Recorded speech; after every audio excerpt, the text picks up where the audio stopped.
None of it. They inject something that makes your DNA create something that it thinks is the virus. That's very similar to the virus, but not the virus. And then your body fights that, and if it fights that, it'll fight the virus,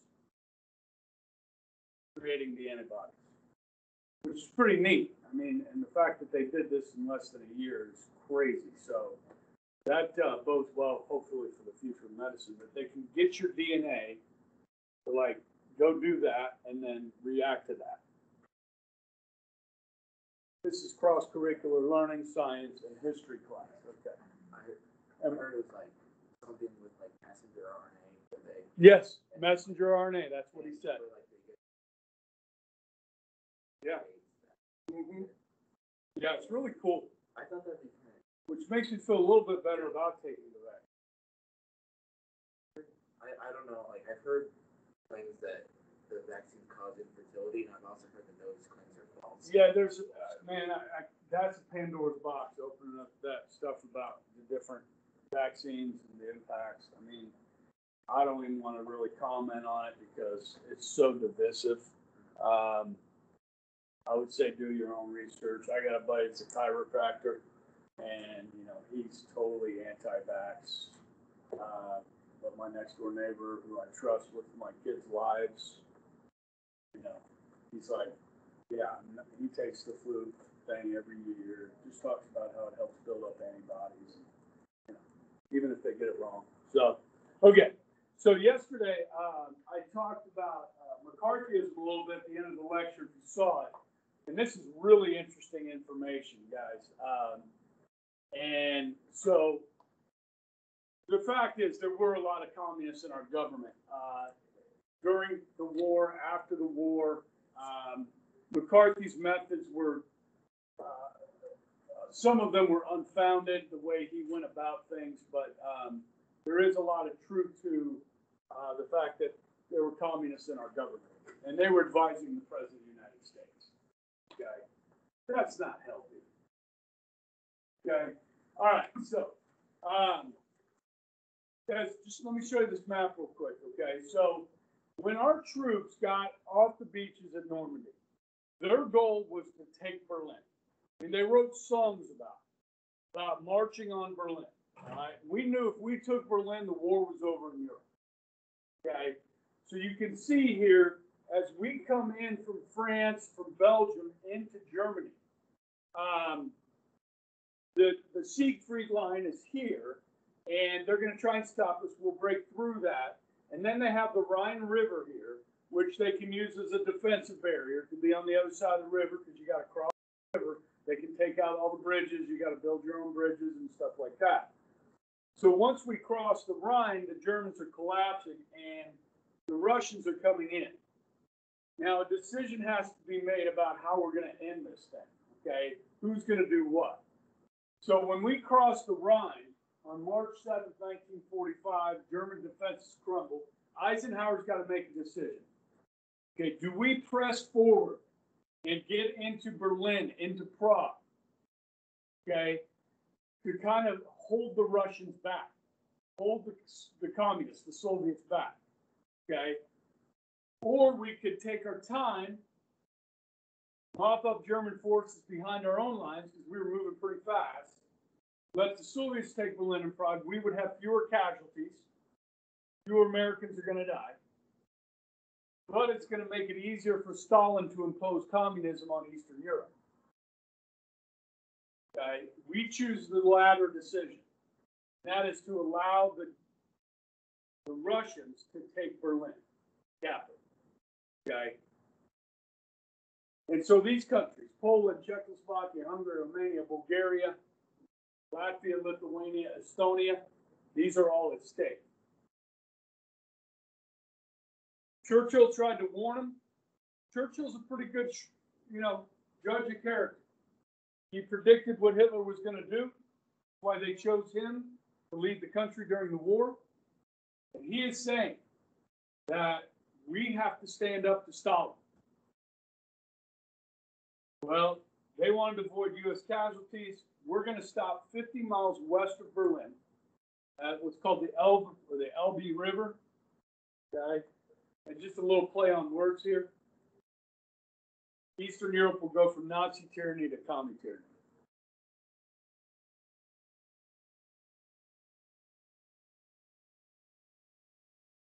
Now, this decision has a huge impact on the citizens of Berlin.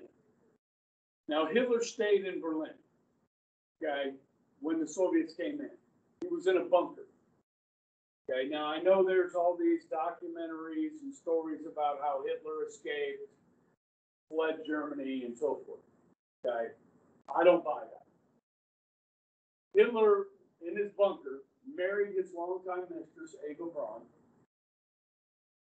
The Goebbels family, Minister of Propaganda, Joseph Goebbels, his wife and him will give suicide capsules to their children and themselves, and they will all die in that bunker. Hitler will take a suicide capsule, so will his mistress, Eva Braun, and he will shoot himself in the head. Just to make sure. And his dog, the German Shepherd. Okay. Now, there's a lot of stories about this, and you don't know what to believe. Okay, but the Russians, and I've heard a Russian soldier interview that was there at the bunker that said they took Hitler's body, and Hitler had given instructions to his people to burn his body. The Russians got there before they could do that, and they buried it in an undisclosed location, and then it was later moved. So we don't know where Hitler's body is. That's what I know. Okay. Now, I want to show you this map. Can I go to the map?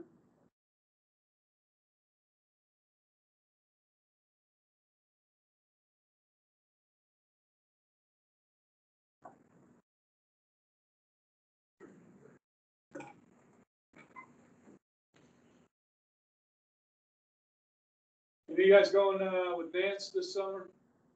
Trip?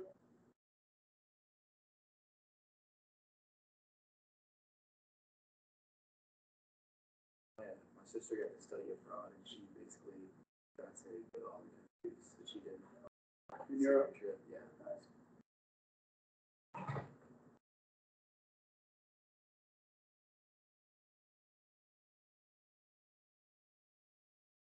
Okay. So here's the Elbe River here. So guys, when the Russians went into Berlin, the Russian troops behaved very badly. Okay, so there's a lot of stories about this. But Hitler wouldn't let citizens leave the city. He made them try to defend it. And by this time, guys, Germany's using 13-year-old, 14-year-old boys to fight in the city of Berlin. But the Russian troops they basically ran amok. They looted, they raped, they stole. If you were a woman living in Berlin when the Russians came in, there was a very good chance you were raped. If not once, multiple times by Russian soldiers. They took out their frustration on these women. Okay? And guys, this is horrible. I mean, they would make like families watch as they did it. This is well documented. There were tens of thousands of rapes. Okay? So the fact that we didn't take Berlin, first, it's going to make it easier for Stalin to impose communism, especially in East Germany, in Eastern Europe, okay? But then the mistreatment of the citizens by the Russian troops.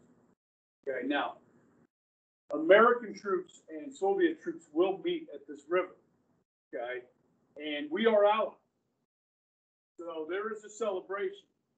They swim across the river, they exchange cigarettes, they're waving their flags. That didn't last long. The river would freeze. analogy. What? Haha. Haha. What's the analogy? Cold War. Yes, thank you, my friend. Okay, I just want to talk about Dresden here for a second. Any of you guys heard of Dresden? You heard about what happened here? Kurt Vonnegut wrote a book about it called Slaughterhouse 5. Okay, so guys, within about a month of the victory in Europe, we were still bombing Germany. The decision was made to bomb Dresden. And this was done by a combined U.S. Army Air Corps and RAF. So the RAF bombed at night, we bombed during the day. We both used incendiaries. The fire in Dresden basically destroyed the whole city. There's a lot of debate over this, whether we should have done this or not. Did Dresden have some military significance as far as manufacturing for the war and so forth? Some. Not of great significance. Very old city.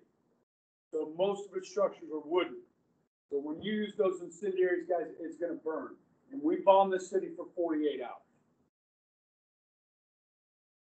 There were a lot of refugees fleeing the Russian, fleeing the front, coming this direction. And so many were passing through Dresden. It's a cultural city.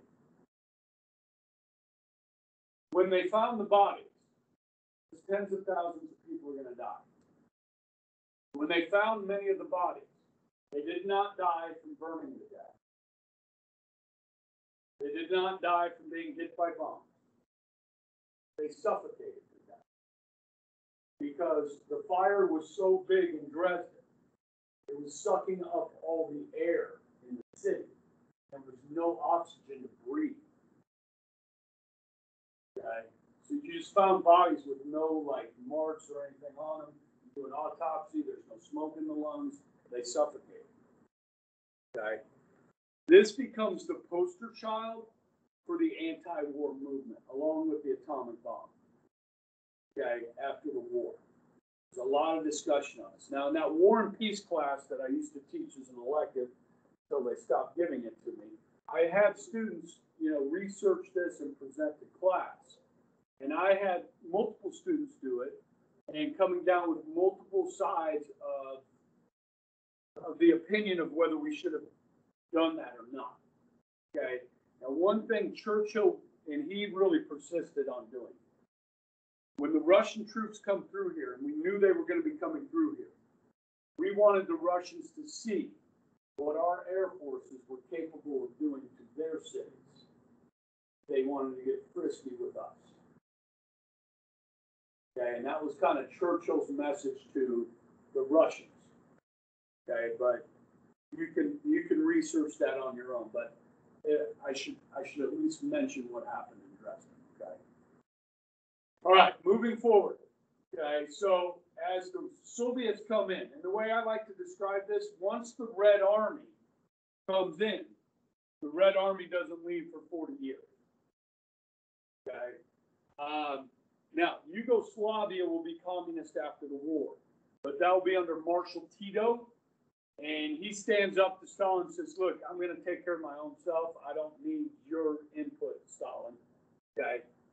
You see Albania down here, but these are the Estonia, Latvia, Lithuania here, and then the eastern part of Germany will come under communist control, as well as Poland, Czech, Hungary, Romania, Bulgaria.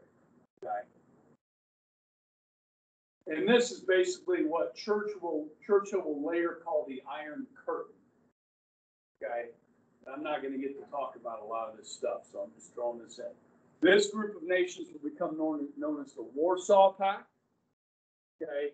And then these blue nations are going to be what's called NATO, the North Atlantic Treaty Alliance. Okay? And this is what that map actually is, the Warsaw Pact and NATO. Now, other countries will join NATO as time goes on throughout the 20th century into the 21st century. Okay, so on April 12, 1945, Roosevelt will succumb to a brain aneurysm and pass away. Okay, so if you were 10 years old in 1932, President Roosevelt's been your president till the age of 23. Okay, the nation will mourn his death, and the weight of the world is going to fall on Harry Truman's shoulders. Now, we have not achieved victory yet in Europe, but I think Roosevelt knew, of course he knew, that we were going to win in Europe. We had this thing in the back, okay, in Europe. So at least he got to die knowing that, okay? So we meet the Soviet troops at the Elbe River on the 25th. Hitler commits suicide, VE Day, May 8, 1945, unconditional surrender of Germany, okay, and Italy. This is the celebration in Trafalgar Square in London after victory in Europe. Churchill giving the peace sign.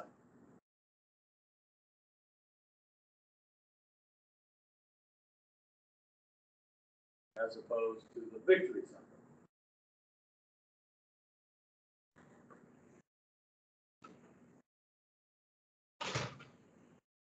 Now what? Truman says the victory is but half won. We've still got to defeat the Japanese. We got a long road back. Okay. Now I've introduced you to some of that battle. And Guadalcanal, Midway Island, Coral Sea. Okay. But now we're going to have to take island chain after island chain, and any island chain that has airstrips on it, we got to take it. Okay.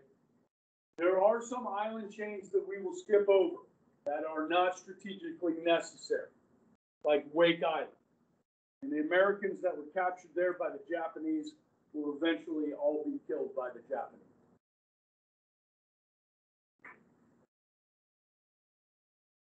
This is actually pictures after VJ Day.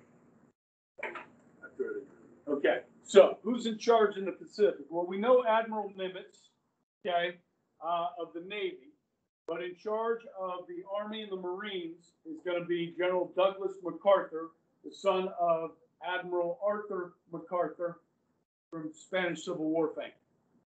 Okay, these islands provide airstrips for the Japanese. Landing and taking the islands will be costly in American lives. On these two islands alone, Iwo Jima and Okinawa, 20,000 Americans will die. Now, if you look at the location, guys, Iwo Jima is, here's the island of Japan, here's Iwo Jima, here's Okinawa. We had to take Caroline Islands, Marshall Islands, Gilbert Islands, Palau, Solomon Islands, okay, and take back the Philippines. Right, this is going to take a long time, and a lot of Americans are going to lose their lives.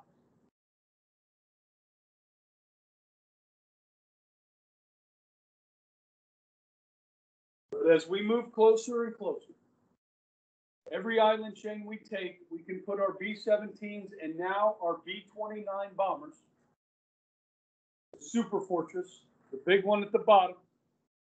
Okay, we got one flying around Wichita right now. Doc. Okay, any guys seen it?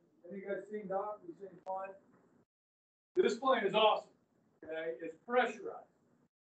It's the only plane on this poster that is pressurized. So you could be flying at 30,000 feet, t-shirt and shorts.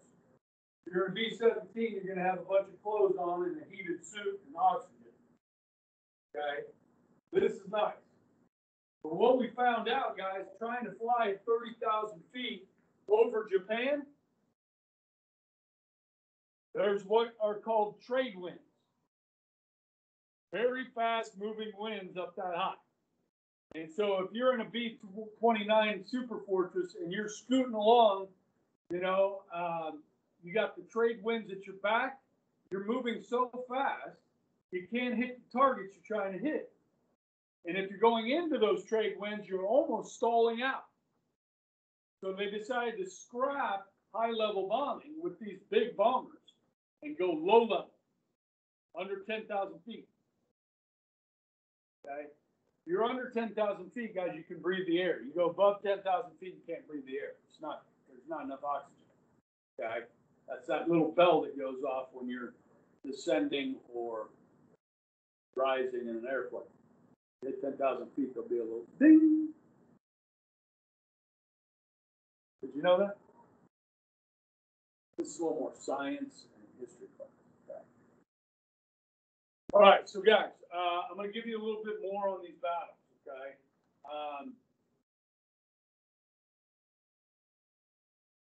Let me just, because I'm not going to show you the video. We talked about Saipan for a minute. This is a video I show, and I talk about, this is graphic, warning, you have a weak stomach, you don't want to watch this, okay?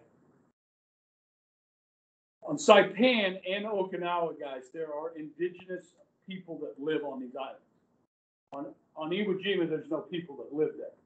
It's just a volcanic rock with landing strips on it. But on Saipan, the Japanese people that lived on this island were brainwashed into thinking if they were captured by the Americans, they would be tortured beyond any belief. Their children would be raped. They would be tortured. So when we got on the Saipan and we defeated the Japanese army there, the civilians started killing themselves.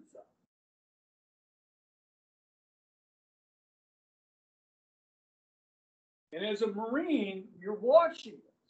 And so we got some of the Japanese that we had captured and fed them and, gave them medical attention. And we put megaphones on and had these Japanese people say, don't kill yourself. The Americans don't want to hurt you. They want to give you food.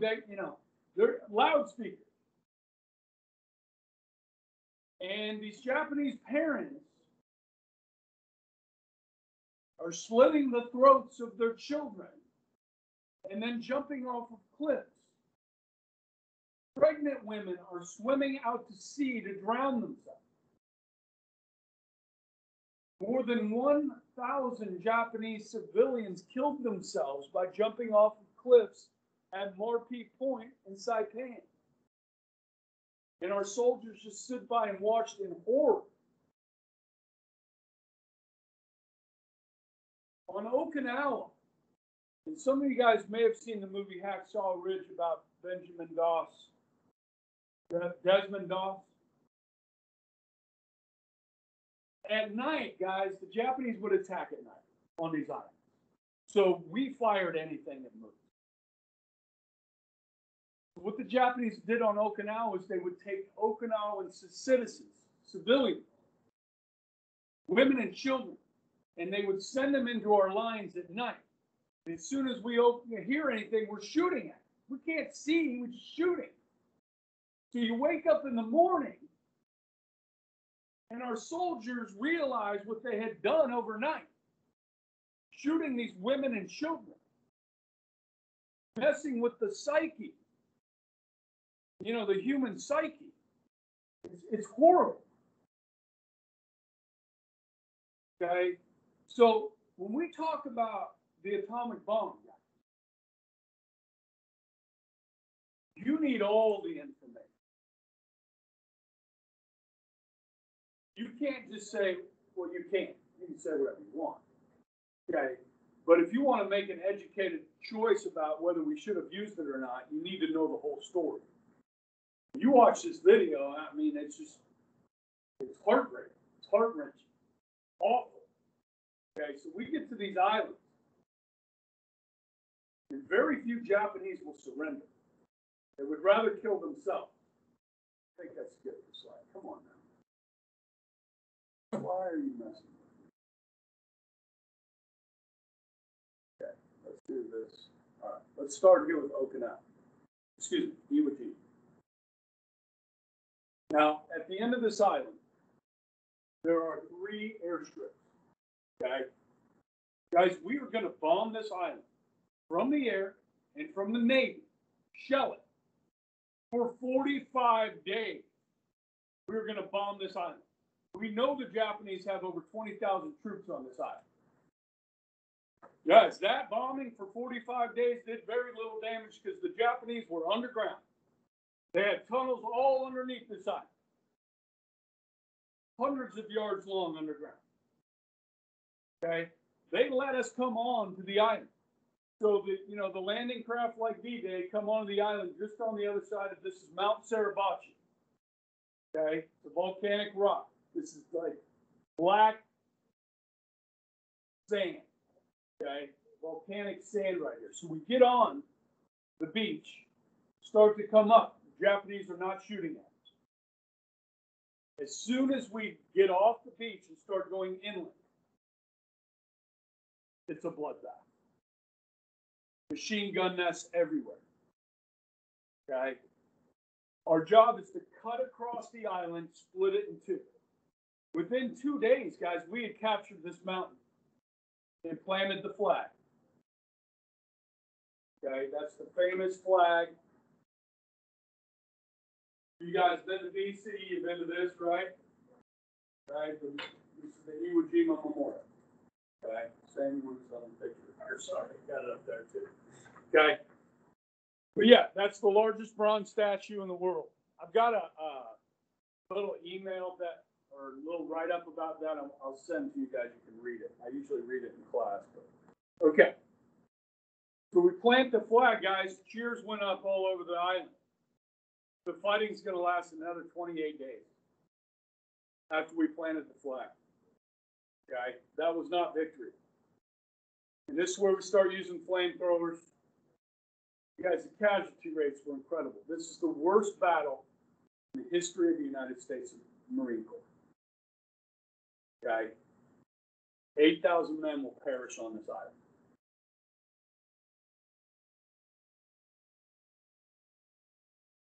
Then we got to take the Philippines.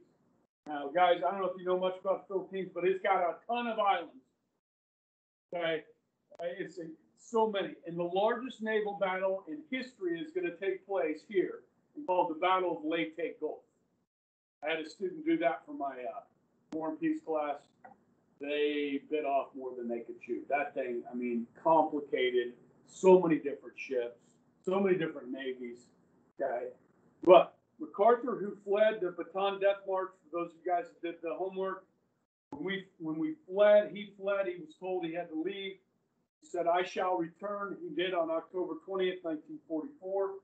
It wasn't until March that the capital, Manila, was captured. Okay. And then, as we promised with the Tidings-McDuffie Act, back in 1934, we said we'd give the Philippines their independence. We did, on July 4th, 1946. We did get a 99-year lease to use a military base there.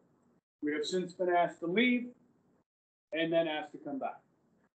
They have their own problems with terrorism there. Okay, Al-Qaeda links group called Abu Sayyaf in the Philippines. Okay, 95% plus Catholic Philippines. There's a small Muslim population there that is militant. Okay, MacArthur, an egomaniac like many of the others, he made sure the cameras were there when he marched back up. He said, I shall return. And so the cameras are there. They stopped the boat short. I mean, he could have gone up onto the beach, but he wanted to wade through the water. He's got his Ray-Ban sunglasses, his corncob pipe, you know, posing for the pictures. Okay, a lot of people wanted MacArthur to run for president. Okay, but he's going to still be around during the Korean War. He's going to lead UN troops in the Korean War, okay, until Truman fires him.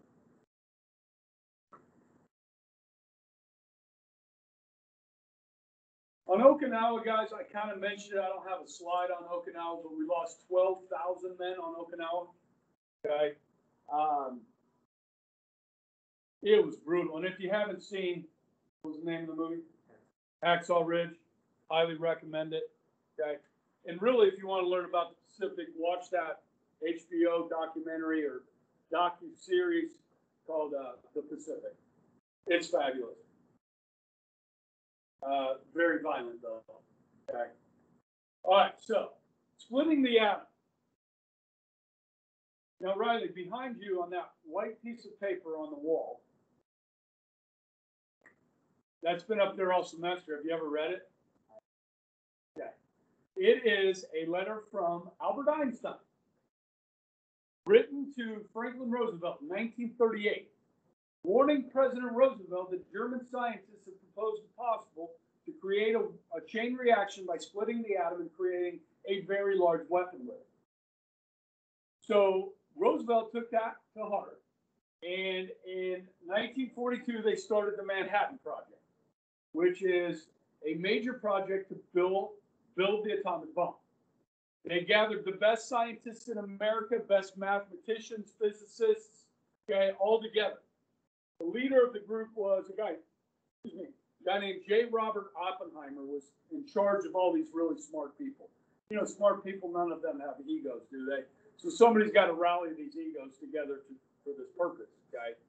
Now, as we know today, there were 2 Soviet agents that were working on the Manhattan Project, okay? That were sharing this information with the Soviet Union. So, this project in the desert outside of Los Alamos, New Mexico, spent $2 billion, which is a whole lot of money back then, okay?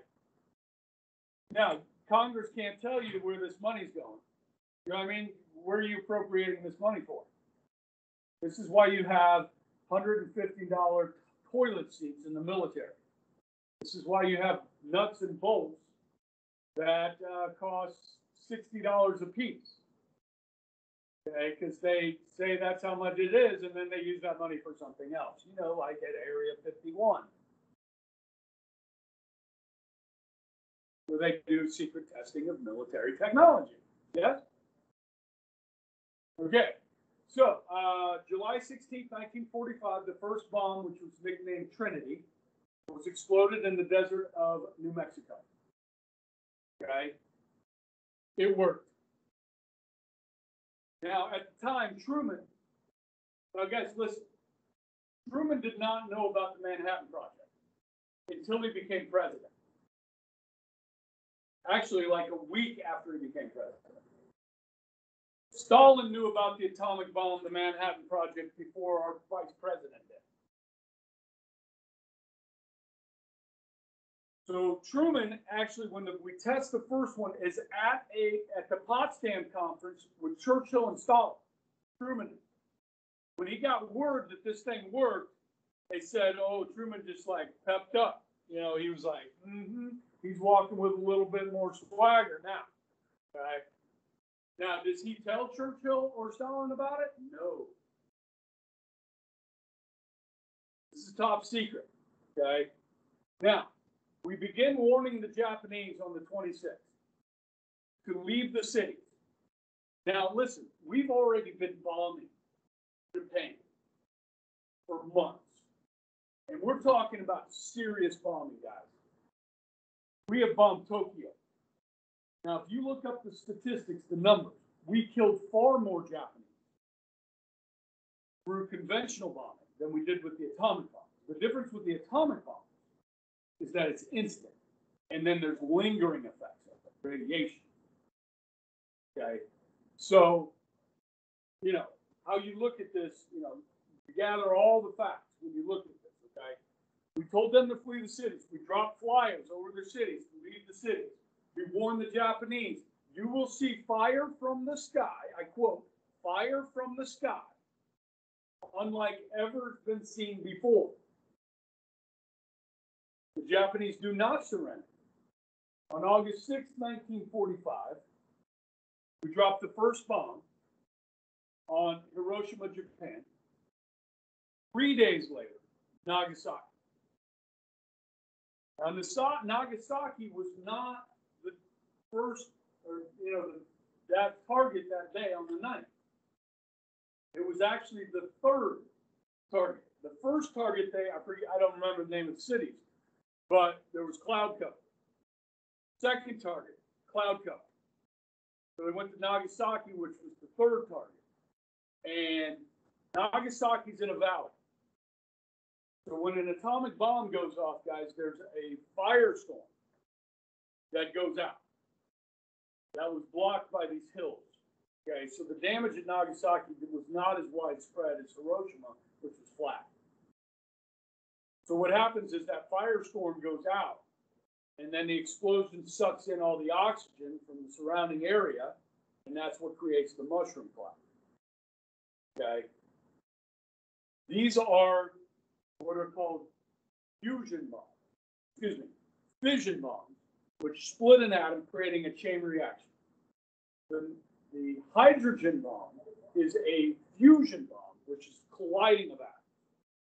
And I'm not a nuclear scientist, but I've met one. North Korea has fission bombs, atomic bombs, not nuclear bombs. Iran is trying to get atom bombs, not nuclear bombs. Nuclear weapons are crazy hard to build. I mean, the math on this is, so I had a student whose dad was actually a nuclear scientist and worked for the U.S. government dismantling nuclear weapons for the government. Okay, and he was a professor out of Newman. So he came and talked to my class one year, which was really fascinating. He said he can only tell us so much about the hydrogen one. There's stuff he can't talk about. I mean, it's top secret stuff. On August 14th, the Japanese will surrender on the USS Missouri. What's your problem? Okay, these are the two bombs. So little boy is here, and then this is Fat Man. So this one, they use uranium, a certain type of highly enriched uranium. It's like 231. Anybody know? And then Fat Man for Nagasaki was actually a plutonium bomb, which is kind of a man-made substance with uranium. Okay. The bomber that dropped the first one was called the Enola Gay, named after the pilot Tibbets, his mother, the Enola Gay. They took off from Tinian Island, okay, and dropped the bomb from about 30,000 feet. The second aircraft was called Boxcar. Yeah. They are able to get away. So they drop it at from such a height, and the bomb actually you want to explode about 500 feet above the ground. That increases its effectiveness. Okay, so they had time to get out. Did they know whether they would escape or not? They did not know, but they did. When the Russians detonated the largest hydrogen bomb in history, the Tsar Bomba, they actually put a parachute on so that the pilots could get further away. And guys, the shock wave from that bomb, in, I think it was 1965, went around the Earth 3 times. They detonated in Siberia, up in northern Russia. It broke windows hundreds of miles away. Yeah, it's freaking scary. Were they just testing? Yeah, they're testing. This is Japanese delegation on the USS Missouri, which is famously shown in the movie Battleship. Aliens. Yeah. This is Admiral Minute signing the surrender. Got General MacArthur here.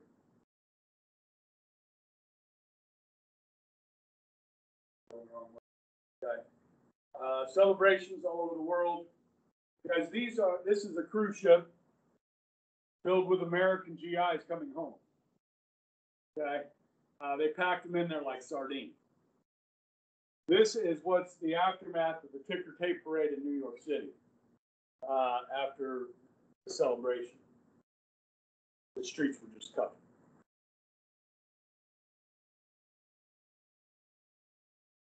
Okay.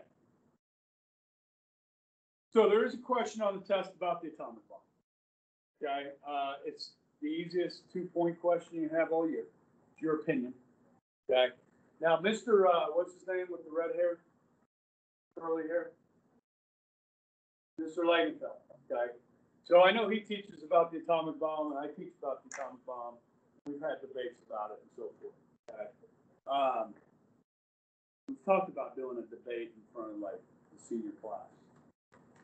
We've never done it yet, but I think that would be fun. Because one guy supports it, one guy doesn't. You guys invading the island of Japan, they were estimating we were going to need about 500,000 men to invade Japan. Okay, and casualties to take Japan and defeat it. Some estimates went as high as 1 million. Most people thought more around 250,000. We didn't know what the Japanese would do.